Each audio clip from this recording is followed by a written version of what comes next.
అని చెప్పి ఒకరోజు ఏడ్చి ఏడ్చి ఏడ్చి ఏడ్చి ఓట్లు అడుక్కున్నారు. సరే జనాలు పాపం నమ్మినారు.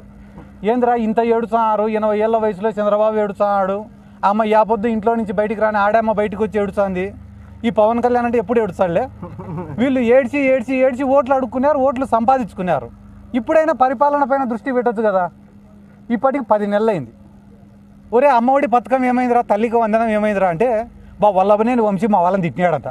మేము అడిగేదానికి నువ్వు చెప్పేదానికి సంబంధం ఉందా? ఒరే రైతులకు 20,000 రూపాయలు ఏమైనారా అంటే పోసానికి ఇష్టం వెళ్ళి పచ్చిపూతులు తిట్టాడు మమ్మల్ని అంటాడు ఒకడు.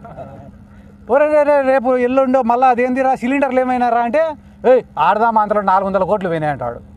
అంటే మనం అడిగేదానికి, ప్రజలు అడిగేదానికి, వాళ్ళు చెప్పేదానికి ఎక్కడ కూడా పొంతన లేదు.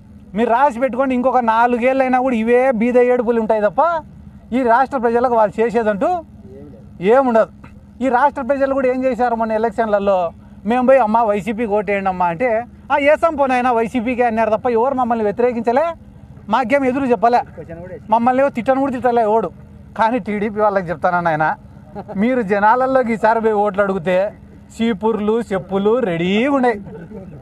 మాకు చెప్పినట్ట మీకు ఏ సంపోనైనా అని చెప్పరు, ఫస్ట్ కొట్టి చెప్పిసిరి ఆ తర్వాతనే మీకు సమాధానం చెప్తారు. ఎందుకంటే చంద్రబాబు నాయుడుకి తెలిసిన టాలెంట్ ఏమరా అంటే వ్యవస్థల్ని మేనేజ్ చేయడం. అవి ఏ రకంగానైనా మేనేజ్ చేస్తారు. ఎందుకంటే మొన్ననే సంక్రాంతి పండగకి చూసినాను నేను.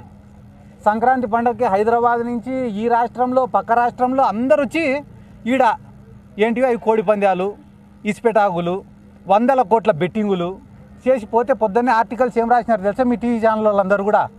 అంబరాన్ని అంటినా సంబరాలు. కూటమి ప్రభుత్వం వచ్చిన తర్వాత తెలుగుతనం ఉట్టిపడిందట. అదే వైసీపీ గవర్నమెంట్లో జరిగితే క్యాబ్రే నడిపించిన మంత్రి, క్యాజినో నడిపించిన కొడాలి నాని.